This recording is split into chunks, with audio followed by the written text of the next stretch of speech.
جی جب آپ کی گورنمنٹ تھی قریباً 11,000 بچوں کو آپ نے پلے سے ریموو کیا گیا، تو آج کی گورنمنٹ جو ہے ان بچوں کو واپس پلے اسٹیشن لا رہی ہے اور یہی کہہ رہی ہے کہ جب تک G20 ختم ہو جائے آپ کو صبح شام پلے اسٹیشن میں ہی رہنا پڑے گا۔ وہ تو میں نے پچھلی بار بھی آپ کو کہا ہے کہ پہلے بھی پکڑ کے لیتے تھے، اب G20 کی وجہ سے اور بھی زیادہ پکڑ دکڑ ہو گئی ہے۔ جس طرح سے ان کو بند کیا جا رہا ہے، نہیں، ایک پیرانویا ہے، ایک ڈر ہے، ایک خوف ہے، پتہ نہیں کیا ہونے والا ہے۔ یہ تو زبانی تو یہ کہتے ہیں سب کچھ ٹھیک ٹھاک ہے، مگر ان کے دل میں چور ہے۔ ان کو پتہ ہے جو انہوں نے 2019 کو کیا بہت بڑی غلطی کی ہے، اور اس کی جو یہ ہے سزا یہاں کے لوگوں کو دن بدن دیتے جا رہے ہیں۔ اگر PDP کے پاس ریسورسز ہوں تو ہم سب سے پہلے جو ہمارے نوجوان جموں کشمیر کے اندر، جموں کشمیر کے باہر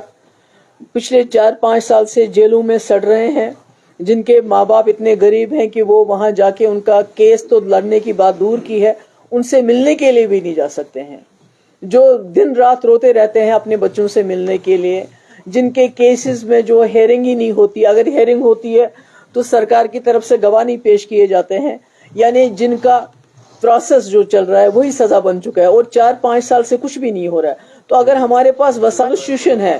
سمویدھان ہے، اس کو نہیں مانتی ہے، اس کو درکنار کر کے بی جے پی اپنے ایجنڈے سے پورے ملک کو چلا رہی ہے، تو اس میں بی جے پی ان کے ساتھ کیا بحث کروں، جنہوں نے پورے ملک میں جو کانسٹیٹیوشن ہے اس کو ختم کر کے بی جے پی کے کمیونل ایجنڈے پہ پورے ملک کو چلا رہی ہے۔ وہ کیا جانتے ہیں 370 کیا ہے؟ وہ کیا جانتے ہیں کہ 370 جموں کشمیر اور ملک کے بیچ میں ایک برج تھا جس کو انہوں نے توڑ دیا، اور یہاں کے لوگوں کو جو ملک کے ساتھ اپنی عقیدت رکھتے تھے ان کو درکنار کر دیا۔ تو اور کیا کہہ سکتے ہیں حمید شاہ صاحب؟ جو کشمیر میں ہو رہا ہے، جو یہاں پکڑ دکڑ کا ماحول ہے، جو یہاں پر کریک ڈاؤنز ہو رہے ہیں، جو یہاں پر روز NIA اور دوسری ایجنسیز SIA SUI پتہ نہیں کیا کیا ایجنسیز ہیں ان کے چھاپے ڈالے جا رہے ہیں، جس طرح اسکولوں کو بند کیا جا رہا ہے 10 دن کے لیے، جس طرح دکانداروں کو یہ بتایا گیا ہے کہ آپ اپنی دکانیں کھلی رکھیں گے، everybody is being threatened۔ تو ایسے میں آپ G20 میں جموں کشمیر کو ایک ٹرافی کی طرح پیش کرنا چاہتے ہو۔ دیکھو جی، جموں کشمیر میں سب کچھ ٹھیک ٹھاک ہے، اور آپ بھی لوگ جانتے ہیں، میں بھی جانتی ہوں کہ جموں کشمیر میں کیا ٹھیک ہے۔ دیکھیے، بدقسمتی سے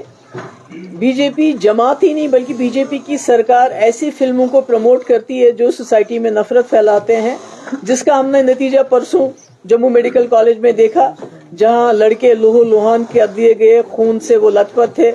زخمی ہو گئے، اور مسئلہ یہی تھا کہ جو کیرلا سٹوری کی فلم کی بات اس کے اوپر بحث ہوئی تھی۔ تو یہ جماعتی نفرت پھیلا رہی ہے، جماعتی چاہتی ہے لوگوں کو لڑانا، اور اس کے بارے میں پہلے کشمیر فائلز اور اب یہ کیرلا لو سٹوری جو بھی کچھ ہے، تو یہ تو مجھے لگتا ہے کہ جو کرناٹکا کے لوگوں نے اس میں عقل مندی دکھائی، تو پورے ملک کو اس میں عقل مندی دکھانے کی ضرورت ہے۔ مسائل ہو تو ہم سپریم کورٹ میں جا کے ان کا کیس لڑیں گے، الیکشن تو بعد کی بات ہے۔ جو یہاں کے لوگوں کے بیسک رائٹس ہیں، ایکسپریشن، اپنی بات کہنے کا، اپنی مرضی سے دکان کھولنے کا، بند کرنے کا، اپنی مرضی سے سڑک پہ چلنے کا، کہاں پر چلے کہاں نہیں چلے، تو جب آپ کی بیسک رائٹس ہی ختم ہو گئے، الیکشن تو بہت دور کی بات ہے۔ اور مولوی فاروق صاحب کو جو ہے، عمر فاروق صاحب کو پچھلے 5 سال سے ہاؤس ارسٹ رکھا گیا۔ دیکھیے، اگر کوئی ملوث ہے، اگر مولوی فاروق صاحب کے جنہوں نے ان کو شہید کیا ہے ان کو پکڑیں، یا جنہوں نے ہمارے کشمیری جو پنڈت بھائی ہیں ان کی ہلاکتیں ہوئی ہیں ان کو پکڑیں، اس کے تو خلاف کوئی نہیں ہے۔ مگر میں یہ پوچھنا چاہتی ہوں کہ جو کشمیری پنڈت یہاں 30 سال سے رہ رہے تھے، جنہوں نے کشمیر نہیں چھوڑا تھا، آج وہ جموں کیوں بھاگ گئے ہیں؟ یہ کون سے حالات ہیں؟ اگر عمر فاروق صاحب جن کے والد کو شہید کیا گیا ہے تو وہ ہاؤس ارسٹ میں ہیں، ان کے پیچھے ایجنسیز کیوں لگی ہوئی ہیں؟